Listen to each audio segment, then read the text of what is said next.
Pemirsa, lomba ogoh-ogoh mini, sketsa, dan tapel ogoh-ogoh meriahkan pagelaran Kesang Festival hari kedua yang dipusatkan di lapangan Puputan Badung dari 6 sampai 8 Maret 2026.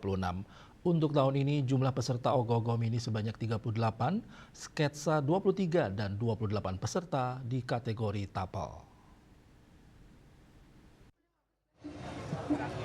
Tim penilai atau Dewan Juri Sabtu 7 Maret 2026 pagi melakukan penilaian terhadap peserta lomba ogoh-ogoh mini, sketsa, dan tapel yang dipajang di lapangan Puputan Badung, Denpasar. Menurut Ketua Panitia atau PIC Perlombaan, Ketut Swastike, untuk tahun ini ogoh-ogoh mini yang dilombakan sebanyak 38 yang dibagi menjadi dua kategori, yaitu 13 ogoh-ogoh mesin dan 25 ogoh-ogoh mini non-mesin. Sedangkan untuk sketsa berjumlah 23 peserta dan tapel ogoh-ogoh sebanyak 28 peserta. Salah satu persyaratan lomba yaitu peserta wajib dari kalangan Seketeruna-Teruni atau STT se-Kota Denpasar.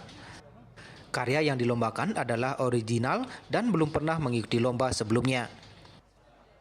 Untuk mesinnya sendiri ini ke jumlah peserta ini ke 13 peserta, dan untuk di non mesin ini ke ada 25 peserta.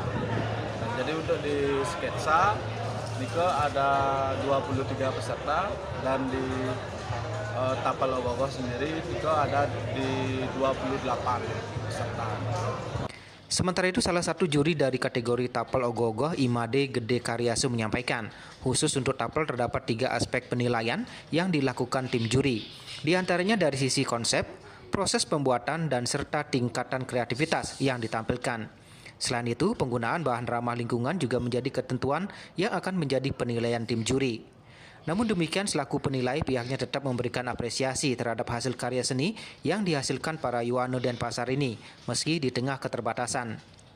Aspeknya yang nilai pertama dari sisi konsepnya, kemudian yang kedua dari sisi bagaimana proses pembuatannya, kemudian yang ketiga di sini ada kreativitas.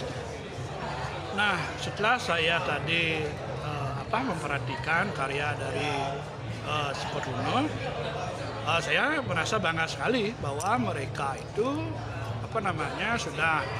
sudah bisa berkarya dengan maksimal, walaupun dengan segala keterbatasan mungkin, tapi karya-karya di sini sudah menunjukkan kreativitas yang luar biasa.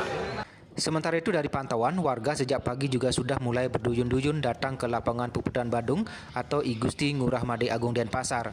Warga terlihat memadati rijing tempat ogoh-ogoh dari 16 STT yang sehari sebelumnya mengikuti parade di titik 0 Kota Denpasar. Ari Wiratmaja, Bali TV.